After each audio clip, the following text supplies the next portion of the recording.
Good morning. आपण बघणार आहोत conversion of firm into company या टॉपिकवरचा problem. Nitin, Mahesh and Anil were partners sharing profit and losses in ratio 3:2:1 respectively. The balance sheet of the firm on 31st March 2017 was as under.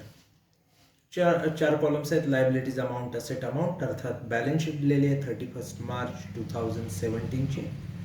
त्यामध्ये creditors आहेत, capital reserve आहे, investment fluctuation fund आहे आणि 3 partner Nitin, Mahesh आणि अनिलची capital आहेत liability साईडला. Asset साईडला cash at bank आहे, डेटर्स, स्टॉक, फर्निचर आणि प्लांट अँड मशिनरी आहे. 1,12,800 अशी आपली बॅलन्स शीटची टोटल आहे. ॲडजस्टमेंट बघितल्या तर partners of the firm decide to dissolve the firm and to form a private limited company to take over business of firm subject to following adjustment. Assets are transferred to new company at following values. Asset revalue कशा केले ते दिले. Debtors, stock आणि plant and machinery च रिव्हॅल्यूड amount दिले. Furniture विकलेलं आहे 16,000ला, त्याचे आपल्याला इफेक्ट द्यावे लागतील. त्याच्यानंतर न्यू कंपनीतलं गुडविल 4,000 रुपीज आहे, 4,000, त्याचा आपल्याला इफेक्ट द्यावा लागेल. क्रेडिटर्स नवीन कंपनीला ट्रान्सफर करताना ते पण रिव्हॅल्यू झालेत. बॅलन्स शीटला 12,000 आहेत, रिव्हॅल्यू होऊन ते 11,200 झाले. रिअलायझेशन एक्सपेन्स आहेत 1,200 रुपये आणि परचेस कन्सिडरेशन जे काय होईल ते 7,200 शेअर 10 रुपयाचे द्यायचे आहेत आणि बॅलन्स राहील तो कॅशमध्ये द्यायचा आहे. या पद्धतीत सेटल करायचं आहे. सुरुवातीला आपण करूया परचेस कन्सिडरेशन कशा पद्धतीनं बनवायचं ते. आखून घ्यायचं परचेस कन्सिडरेशन पर्टिक्युलर्स अमाऊंट या फॉर्मॅटमध्ये. पहिल्यानं आपण घेणार असेट्स टेकन ओव्हर.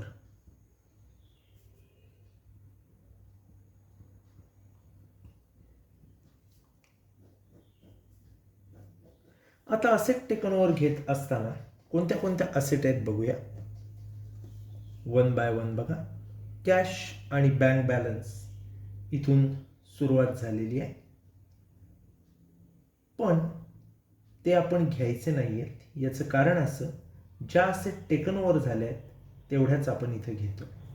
त्यामुळे डेटर, स्टॉक, प्लांट अँड मशिनरी आणि गुडविल घेणारे. फर्निचर देखील सोल्ड झाले त्यामुळे घेणार नाही आहे. रिव्हॅल्यूड अमाऊंट दिलेली आहे तीच घ्यायची. बॅलन्स शीटची व्हॅल्यू बघायची गरज नाही. डेटर्स रिव्हॅल्यू किती झालेत बघा.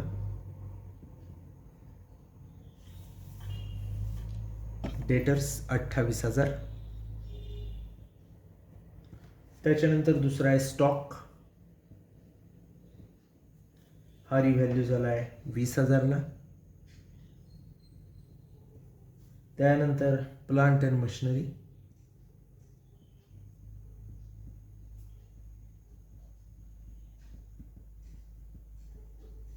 ही रिव्हॅल्यूड झाले 40,000ला. त्यानंतर गुडविल, याची रिव्हॅल्यूड अमाऊंट जर आपण बघितली तर 4,000 रुपये. टोटल घ्यायची याची 28,000, 20,000, 40,000 आणि 4,000, 92,000 रुपये होईल.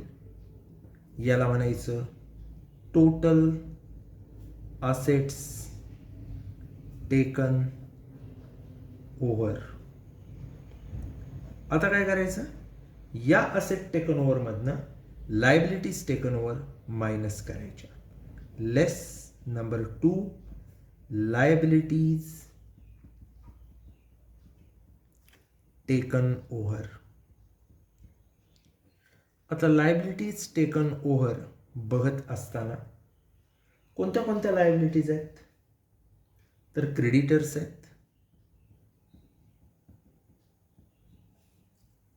एकमेव 11,200 रिव्हॅल्यूड अमाऊंट त्याची डायरेक्ट आउटरला घ्यायची. राहिले 92,000तनं 11,200 गेले की 80,800. हे जे राहिले याला म्हणायचं purchase consideration.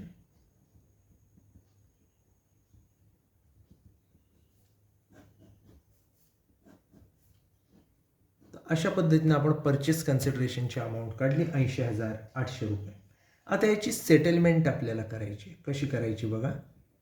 Settlement of purchase consideration.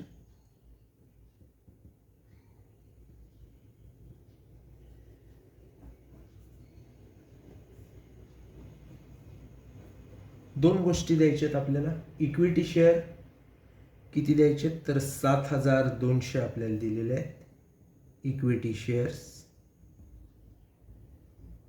Of 10 each.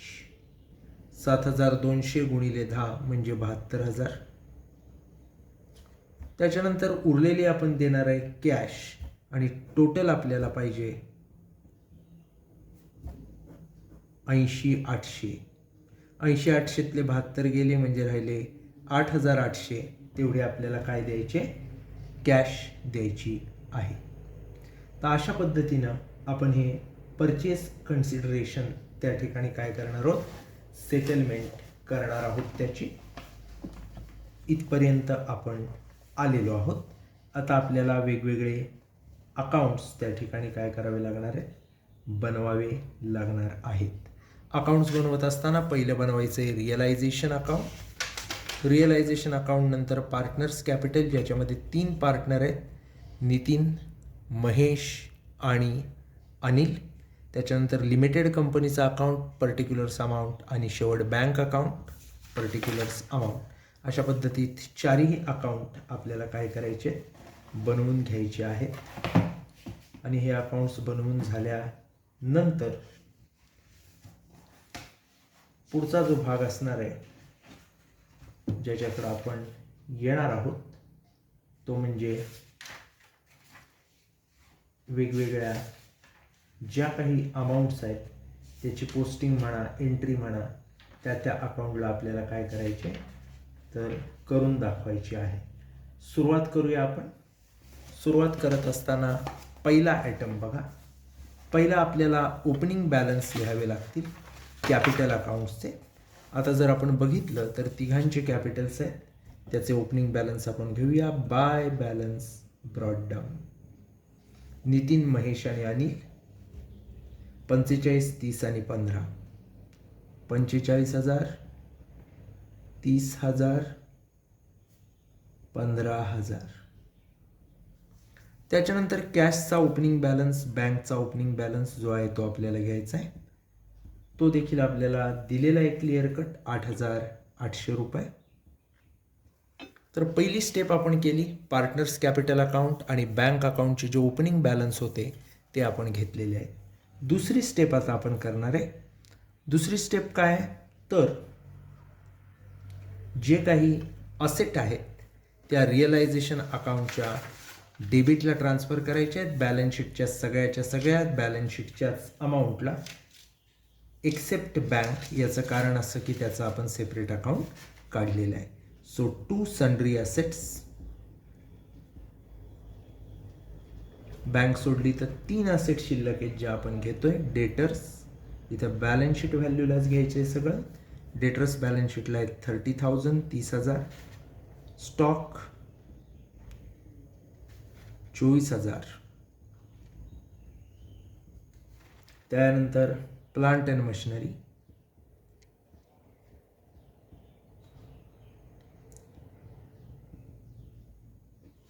ती आहे 32,000. इथवर आल्यानंतर लायबिलिटीज ज्या आहेत त्या आपण रिअलायझेशनच्या क्रेडिटला घेणार. बाय सन्ड्री लायबिलिटीज एकुलती एक आहे. सन्ड्री क्रेडिटर्स क्रेडिटर्सची अमाऊंट आहे 12,000 रुपये. याच्यानंतर आपण अमल कमिशनमध्ये जसं करायचो की परचेस कन्सिडरेशनची entry realisation account debit to new firm त्याप्रमाणे इथं करणार realisation to new limited company, कारण इथे लिमिटेड कंपनी आहे. आपलं लिमिटेड कंपनी टू रिअलायझेशन, त्यामुळं by limited companies account purchase consideration 80,800 आपलं परचेस कन्सिडरेशन आहे. आणि लिमिटेड कंपनीच्या डेबिट साईडला टू रिअलायझेशन कंसात परचेस कन्सिडरेशन 80,800. त्याच्यानंतर पुढची जी महत्त्वाची गोष्ट आहे ती म्हणजे काही सेटलमेंट्स झालेले आहेत ज्याचे आपल्याला इफेक्ट द्यायचे. कोणत्या कोणत्या सेटलमेंट्स झालेल्या आहेत तर फर्निचर सोल्ड असं आपल्याला दिलेलं आहे. 16,000 रुपयाला आपण फर्निचर काय केलेलं आहे विकलेलं आहे. विकलेलं आहे म्हटल्यावर पैसे आले सो बँकेच्या डेबिटला टू रिअलायझेशन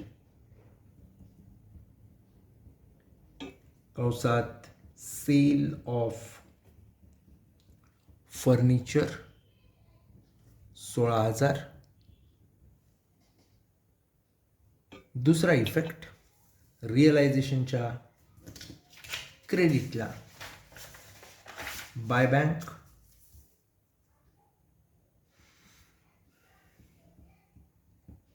कंसात सेल ऑफ फर्निचर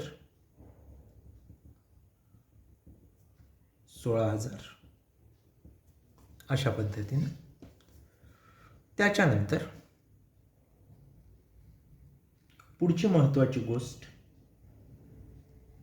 ती म्हणजे अजून एक घडामोड घडली. रिअलायझेशन एक्सपेन्स आपण पेड केलेले आहेत आणि त्याची अमाऊंट दिली आहे 1,200 रुपये. पेड केले म्हणजे आपला खर्च आहे सो रिअलायझेशनच्या डेबिटला आणि बँकेच्या क्रेडिटला टू बँक कंसात रिअलायझेशन एक्सपेन्सेस 1,200 आणि बँकेच्या क्रेडिटला बाय रिअलायझेशन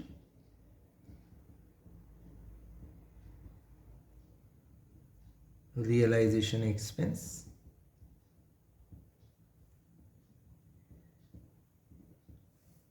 1,200. त्याच्यानंतर अजून जी घडामोड आहे ती याच्याशी संबंधित नाही आहे. रिअलायझेशनला इतकं ठीक आहे. आपण जी सेटलमेंट परचेस कन्सिडरेशनची केली त्याच्याबद्दल बोलूया. सेटलमेंट जी आपण केली ती अशी केली की जे परचेस कन्सिडरेशन आपल्याला द्यायचं आहे 80,800 रुपये पैकी आपण 72,000 देतोय शेअरमध्ये आणि 8,800 देतोय कॅशमध्ये. मग आपण काय करणार तर पहिले 72,000 शेअरमध्ये जे द्यायचे त्याचा इफेक्ट देऊया. त्याचा इफेक्ट काय होईल तर लिमिटेड कंपनीच्या क्रेडिटला आपण ते इक्विटी शेअर देणार आणि पार्टनर्सला त्यांच्या प्रॉफिट शेअरिंग रेशोत वाटणार बाय इक्विटी शेअर्स 72,000 पार्टनर्स कॅपिटलच्या डेबिटला टू इक्विटी शेअर्स. रेशो आहे त्यांचा प्रॉफिट शेअरिंगचा तो आपल्याला इथे घ्यावा लागेल. तो रेशो स्टार्टलाच दिलाय 3:2:1. सो 72,000 हे 3:2:1 मध्ये वाटायचे. कसे वाटणार तर 6ला भागणार म्हणजे 12:1=12,36 नितीनला, 12:2=24,000 महेशला आणि 12:1=12,000 अनिलला. टोटल जर घेतली तर 36, 24 आणि 12 म्हणजे होतात किती तर बरोबर 72,000. त्यानंतर दुसरी गोष्ट वाटायची ती म्हणजे कॅश 8,800 रुपयाची. अगदी सोपं आहे. कॅश वाटत असताना त्याचा एक इफेक्ट देणार आपण आपलं जे बँक अकाउंट आहे त्याला आणि दुसरा इफेक्ट देणार लिमिटेड कंपनीला. कशा पद्धतीत करायचं आहे बघा. लिमिटेड कंपनी अकाउंट आहे आपल्याकडं आणि बँक अकाउंट आहे. इक्विटी शेअरचा इफेक्ट झाल्यानंतर बाय बँक 8,800 आणि बँकेच्या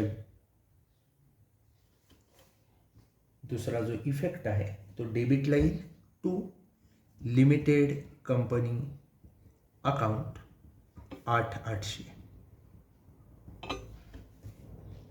त्याच्यानंतर पुढचा जो महत्त्वाचा भाग आहे तो म्हणजे सेटलमेंट करणं, अकाउंट्स टॅली करणं. हे करण्यापूर्वी आपल्याला काही गोष्टी करायच्या आहेत ज्या आपल्या सुरुवातीला राहिलेल्या आहेत म्हणण्यापेक्षा आपण मागे ठेवलेल्या आहेत. आपल्या लायबिलिटी साईडला 2 फंड्स आहेत, कॅपिटल रिझर्व्ह आणि इन्व्हेस्टमेंट फ्लक्च्युएशन रिझर्व्ह. याचं काय करायचं काय नाही काहीच दिलेलं नाही, त्यामुळं ते आपल्याला पार्टनर्सना वाटणं या ठिकाणी गरजेचं आहे. त्यामुळं ते आपण प्रॉफिट शेअरिंग रेशोत वाटू. खरं हे सुरुवातीला करण्याचं गरजेचं होतं, परंतु आत्ता आपण करतोय. टू कॅपिटल रिझर्व्ह आणि बाय इन्व्हेस्टमेंट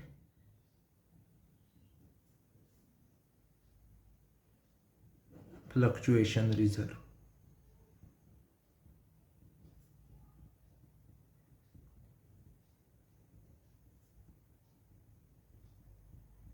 आता कॅपिटल रिझर्व्ह जो दिलेला आहे तो किती आहे बघा. कॅपिटल रिझर्व्ह आपला आहे 4,800. रेशो यांचा 3:2:1. 6 भागलं की 800 येतात. 8 त्रिक 2400, 8 2 1600 आणि 8 1 800. त्याच्यानंतर इन्व्हेस्टमेंट फ्लक्च्युएशन रिझर्व्ह जर बघितला 3:2:1 तर तो किती येईल. 2400, 1600. इन्व्हेस्टमेंट फ्लक्च्युएशन रिझर्व्हची अमाऊंट वेगळी दिलेली आहे बघा. ती आहे 3 6,000 रुपये. सो 3:2:1 म्हणजे 6 1 6, 6 2 12 आणि 6 त्रिक 18.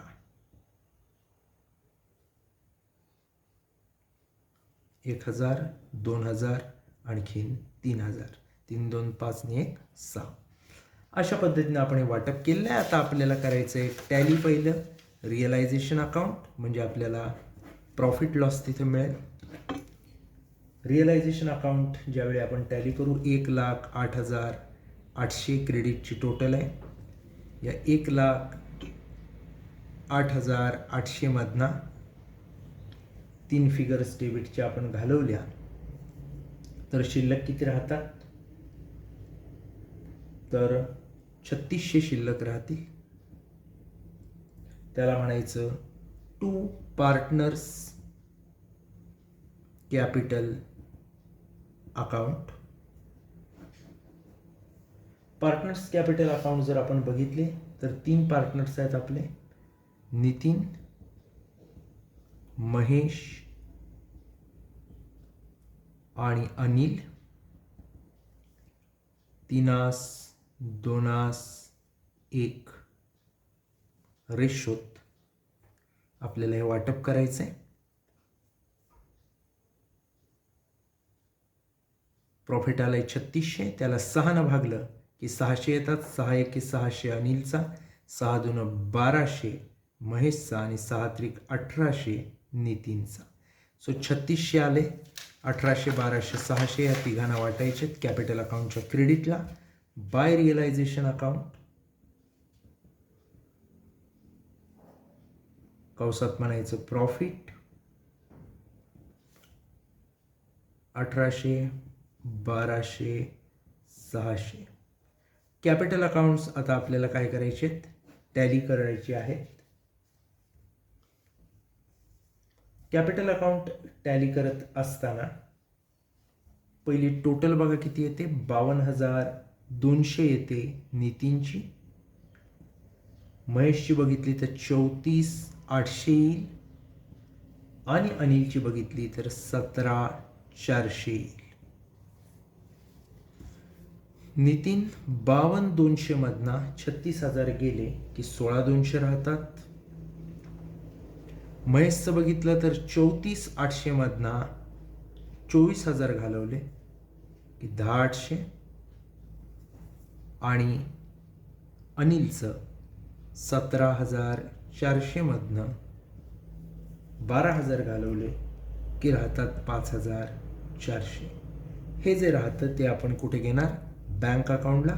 त्याला म्हणायचं टू बँक अकाउंट, कंसात म्हणायचं बॅलन्सिंग फिगर. याचा दुसरा इफेक्ट बँकेच्या क्रेडिटला द्यायचा. बाय पार्टनर्स कॅपिटल आहे, तिघांची नावं घ्यायची. नितीन्स कॅपिटल,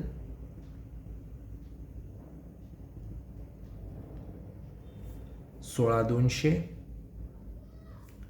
बाय महेश कॅपिटल,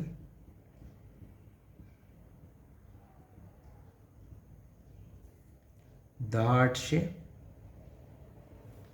आणि बाय अनिल्स कॅपिटल,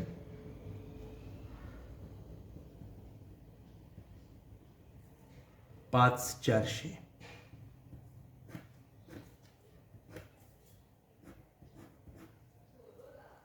टोटल घ्यायची. टोटल जर आपण घेतला तर 33,600 अशी बँकच्या दोन्ही साईडची आपली टोटल येते. आता राहिलं लिमिटेड कंपनी अकाउंट. ते आपोआप 80,800ला टॅली होते. डेबिट आणि क्रेडिट नीट चेक केलं की आपल्या ते लक्षात येईल. मित्रांनो, प्रॉब्लेम सोडवत असताना आपण सगळ्यात पहिलं परचेस कन्सिडरेशन बनवलं. 80,800 आलं आपलं उत्तर. त्याच्यानंतर त्याची सेटलमेंट कशी करायची हे बघितलं. इक्विटी शेअरमध्ये किती आणि कॅशमध्ये किती. त्यानंतर कॅपिटल अकाउंट आणि बँक अकाउंट याचे ओपनिंग बॅलन्स घेतले. रिझर्व जे होते, कॅपिटल रिझर्व आणि इन्व्हेस्टमेंट फ्लक्च्युएशन रिझर्व, ते प्रॉफिट शेअरिंग रेशोमध्ये पार्टनर्सना वाटले. त्याच्यानंतर रिअलायझेशन अकाउंटच्या डेबिटला सगळ्या असेट घेतल्या, कॅश बँक घेतली नाही. याचं कारण त्याचं अकाउंट बनवलं आहे.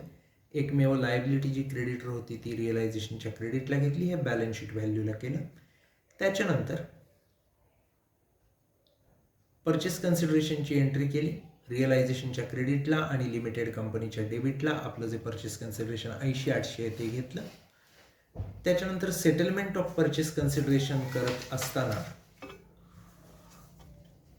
लिमिटेड कंपनीच्या क्रेडिटला इक्विटी शेअर घेतले 72,000चे आणि ते पार्टनर्स कॅपिटलच्या डेबिटला पार्टनर्सना वाटले. त्याचप्रमाणे कॅशमध्ये 8,800 होते, त्याचा इफेक्ट लिमिटेड कंपनीच्या क्रेडिटला आणि बँकच्या डेबिटला दिला. याच्यानंतर रिअलायझेशन एक्सपेन्स ₹1,200 पेड झालेले होते, त्याचा इफेक्ट दिला रिअलायझेशनच्या डेबिटला आणि बँकेच्या क्रेडिटला. त्याचप्रमाणे फर्निचर विकल्याचे 16,000 आले, ते रिअलायझेशनच्या क्रेडिटला आणि बँकेच्या डेबिटला घेतले. पार्टनर्स रिअलायझेशन अकाउंट टॅली केलं. प्रॉफिट आला 3:2:1 रेशो पार्टनरला वाटला. पार्टनर्स कॅपिटलच्या क्रेडिटला त्याचा इफेक्ट दिला. पार्टनर्स कॅपिटल अकाउंट टॅली केलं. त्याचा जो बॅलन्स आला तो आपण बँकेच्या क्रेडिटला घेतला. तिन्ही पार्टनरचा बँक अकाउंट टॅली झाला आणि लिमिटेड कंपनी अकाउंट ॲटोमॅटिकली 80,800ला टॅली झाला. अशा पद्धतीनं हा प्रॉब्लेम आपण या ठिकाणी सॉल्व केलेला आहे. थांबूयात. थँक्यू.